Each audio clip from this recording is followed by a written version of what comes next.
তুমি কিভাবে বলো এসো হে বৈশাখ এসো এসো, কেন তুমি বললে তো বৈশাখ আসবো, না বললে তো বৈশাখ আসবো। এরপরে রমনার বটমূলে কথা হবে প্রাণ খুলে। আরে বেটা, প্রাণ খুলে কথা বলতে পারে হিন্দুরা, তুমি তো মুসলমানের সন্তান, তুমি কথা বলবা প্রাণ খুলে যায় নামাজে সেজদার মধ্যে মালিকের সাথে প্রাণ খুলে কথা বলবা। তুমি ওই রমনার বটমূলে যাও কথা বলতে প্রাণ খুলে, তুমি তো বেহায়া বেলাজা বেশরমা, তোমার তো লজ্জাও নাই। তুমি যদি এগুলো পালন করো তাহলে ওমাইয়াতাওয়াল্লাহুম মিনকুম ফাইন্নাহু মিনহুম। পহেলা বৈশাখ নরেন্দ্র মোদী পালন করতে পারে, পহেলা বৈশাখ সঞ্জিত শীল রঞ্জিত শীল পালন করতে পারে, কিন্তু পহেলা বৈশাখ আব্দুস সাত্তার আব্দুল কুদ্দুস পালন করতে পারে না। কারণ পহেলা বৈশাখ সম্পূর্ণ হিন্দুদের রীতিনীতি, তাদের সংস্কৃতি, তাদের কৃষ্টি কালচার হতে পারে। এই জন্য মুসলমানদের পক্ষে পহেলা বৈশাখ পালন করা সম্পূর্ণ হারাম। পহেলা বৈশাখের মঙ্গল শোভাযাত্রা থেকে শুরু করে প্রত্যেকটা সংস্কৃতি হিন্দুদের থেকে আমদানিকৃত। তো হিন্দুদের থেকে আপনি আমদানি কেন করবেন? আল্লাহ তাআলা তো আপনার ধর্মটাকে পূর্ণাঙ্গ করে দিয়েছেন।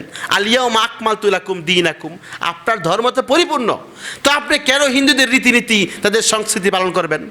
পহেলা বৈশাখ নরেন্দ্র মোদী পালন করতে পারে, পহেলা বৈশাখ সঞ্জিত শীল রঞ্জিত শীল পালন করতে পারে, কিন্তু পহেলা বৈশাখ আব্দুস সাত্তার আব্দুল কুদ্দুস পালন করতে পারে না।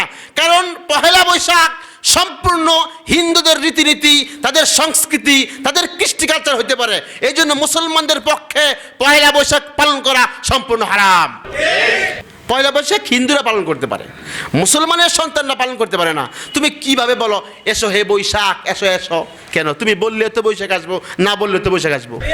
এরপরে রমনার বটমূলে কথা হবে প্রাণ খুলে।